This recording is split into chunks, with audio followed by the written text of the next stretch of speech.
ऐसा करती है और हमें लगता है कि यार ये टीम तो बिल्कुल ही होली है या बिल्कुल ही जो है कम है, और वही अगले मैच में बिल्कुल ही जो है वो टीम स्विच कर जाती है।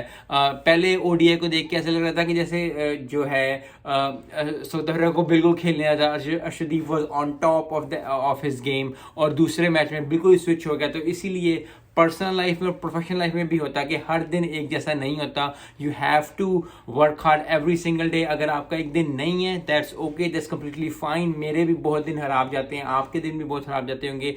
एक दिन हमें डिफाइन नहीं करता, मुझे आपको। तो अगर आपने एक दिन से आप अपना दिल को बिल्कुल हल्का ना करें, कंसंट्रेट करते रहें जो आप काम कर रहे हैं उसको, और कामयाबी आएगी आएगी। आपके दिन अच्छे आना शुरू हो जाएंगे। जैसे ही अच्छा दिन आता है, बंदे के अंदर मोटिवेशन आती है, बंदे के सक्सेस की एक चाह आती है, और उसके बाद वो अपनी राहों पे सही चलना शुरू हो जाता है। तो ज़बरदस्त जो है वो